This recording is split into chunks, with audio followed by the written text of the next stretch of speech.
All right, let's head on to the first story. Governor Babajide Sanwo-Olu has overruled the Lagos House of Assembly's suspension of the Alimosho Council Chairman Sulaimon Jelili. This was disclosed in a letter dated October the 3rd, 2024, which was signed by Kikelomo Bolauriwon, the Permanent Secretary of the Ministry of Local Government, Chieftaincy Affairs and Rural Development, and addressed to Akimpelu Johnson, the Vice Chairman of Alimosho Local Government Area. The Lagos Parliament had in plenary session on Monday, led by Mudashiru Obasa, unanimously voted to oust Mr. Sulaimon after Sam Okalonwo, the chairman of the House Committee on Local Government Administration and Chieftaincy Affairs, moved the motion, alleging that the council chairman continuously disregarded the House's authority and failed to comply with directives showing blatant misconduct. We cannot stand by and allow such chaos to persist. Mr. Sulaimon at the council secretariat addressed residents on Tuesday on dismissing the suspension by the state lawmakers as an abuse of due process. Mr. Sulaimon accused Mr. Obasa of imposing a contractor, Abiodun Egbadero, on the council to collect market levies in Alimosho. The Speaker, Right Honorable Mudashiru Ajayi Obasa, wants to force the council to contract the market levy collection to Abiodun Egbadero, who is in the middle of the crisis that took place in Iyanopaja market in April 2024, which led to the death of Michael Ajayi. Your barrister, yeah, this is a running battle. It began with a conflict that happened in the markets in Iyanopaja under Alimosho local government area.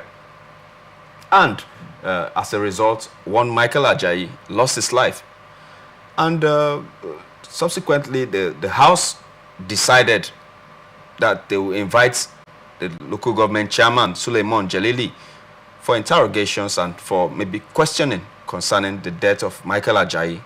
And he didn't respond per se, and they went ahead to suspend him and asked the vice chairman to take over administration of the local governments. And today, the governor of Lagos State, through the Ministry of Chieftaincy Affairs and Local Government, has countered that and said that his permission is needed, his assent is needed for that to be, for that to have teeth. And as at now, he has countered the House of Assembly's order on the suspension of Alimosho local government chairman. I don't know if you have a perspective concerning this tug of war between the executive and the judiciary in Lagos State. Well, the executive and the legislative arm, I'll put it rightly. Exactly. Well, the local government also you're seeing in Lagos State is not just in Lagos State alone. You know the one we have in our own dear state, Rivers State. Exactly. The one you have in Kogi and other states. Exactly. I believe this is coming in the wake of the Supreme Court judgment that gave financial autonomy and the necessary autonomy to the local government chairmen and their councillors and thereafter. Yeah. You know, prior to this time, we've had experiences where people who are not supposed to have any business with the local government will interfere with the runnings of the local government because of the gains they tend to get from the local government, which is against the benefits that are supposed to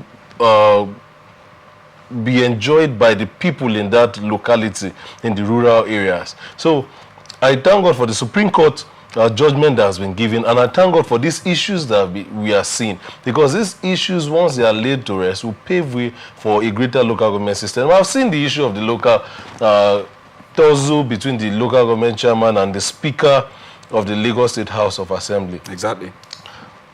Prior to his suspension, I heard they even have a matter pending in court, which is unresolved yet, Okay. which is the argument by his lawyer Yes. that his constitution is, his suspension is unconstitutional, Exactly. and he should be allowed to remain in office. And if you recall, within the week, there was also a tussle between the vice chairman and the chairman when he got to the local government council, because they are now trying to see who exerts control based on the suspension by the speaker. Exactly. But I might not know what the speaker's interest is. Report from some quarters says that the speaker has interest in, is it the market allocation or whatever Exactly. it is, to put his person in charge. Yeah, exactly. And he has faced resistance from the local government chairman, and in order for him to exert his influence, he is now saying that the local government chairman will be suspended. Yeah. The governor has also weighed into this issue to bring his 2 cents into it, saying that the purported suspension by the speaker will not stand. So I would like to see the end to that face-off between the governor and the speaker. Okay. If you remember, earlier in the day, today, I don't know if you're aware of it, okay, the House of Assembly in Lagos came out to state that the position of Alimosho local government chairman's lawyer as to the fact that the suspension is unconstitutional, as in regards to the judgment that was delivered by the Supreme Court, that it is a lie.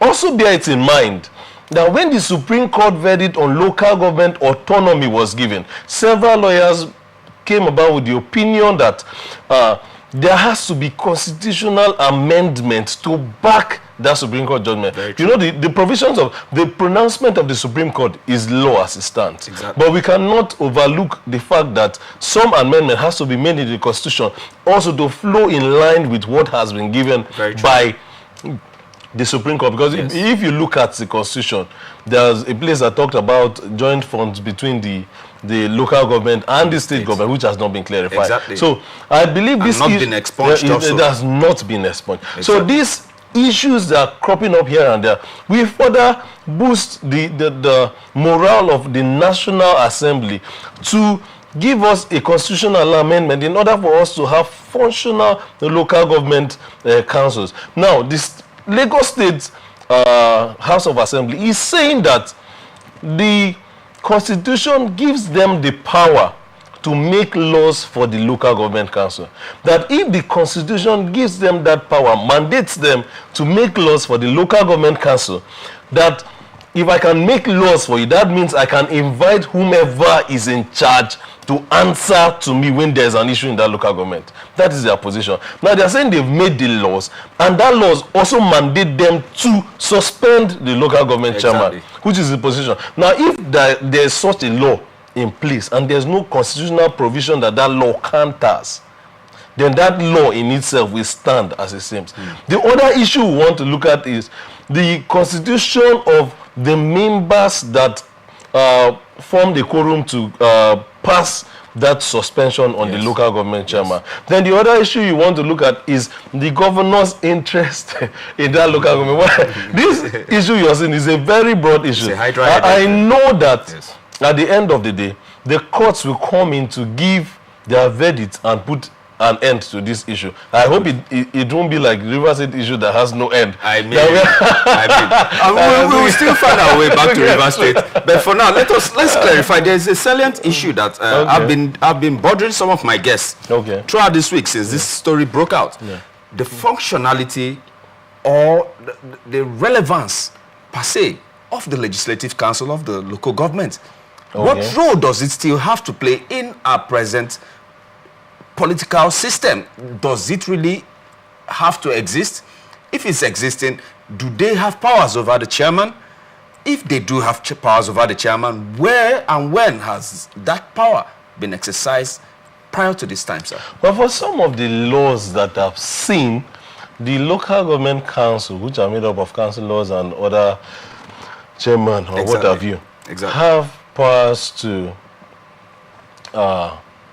meet, then suspend the local government chairman if he's erring. They have that powers. But if there are also provisions in that same law that grants powers to the state assembly to suspend an erring chairman, then notwithstanding the powers by the the local government council, the state assembly can also go on to suspend the chairman. Because, you know, in as much as the governor has powers over his subordinates and some of the lawmakers, which we see playing now, which is not supposed to be. At the local government areas too, the local government chairman can also exert his influence on the councillors. Just like you've rightly pointed, I have never seen or heard in Nigeria that the local legislative council has come at any time to come and say we want to suspend this local government chairman or make inquiries into whatever is going on in the local government chairman. Because most, you know, at the local government level, most persons there, there are councillors and all. If not for these days, I see lawyers trying to vie for councillorship and all. Most persons that I see, some of them are even uneducated. Some of them are even not abreast with what they are supposed to do. They are only there to receive maybe the largesse that come from local government and any other allocation that comes during election and what have you. So that awareness and that sensitization will come up more when the Supreme Court pronouncement and the constitutional amendment that might take place will come into force. That's the only way. Because if these people are not enlightened, the roles that you think they should play will never be carried out. Okay.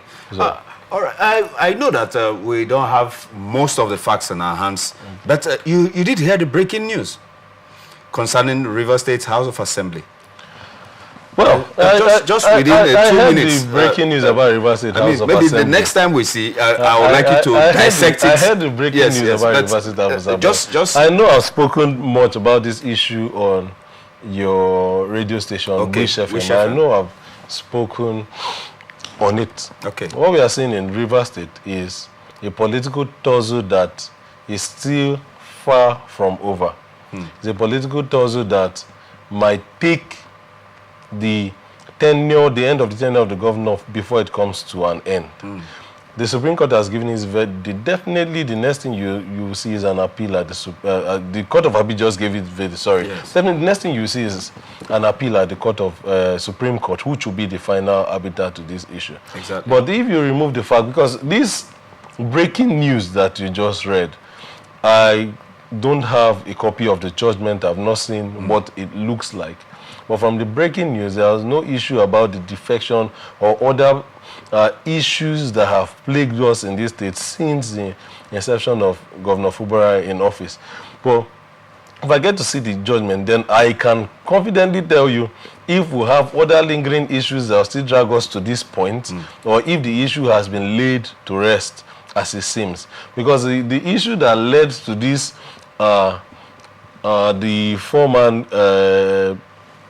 House of Assembly, which is in parallel with that of the Martins and Mewule. Exactly. Those issues needs to be addressed. It is only when those issues are addressed the way they are supposed to, that is when we'll have an end to the issue. But as it stands, Martins and Mewule, from the pronouncement of the Court of Appeal, remains the Speaker of the House of Assembly, River State House of Assembly, until a different judgment is gotten or until an appeal is made.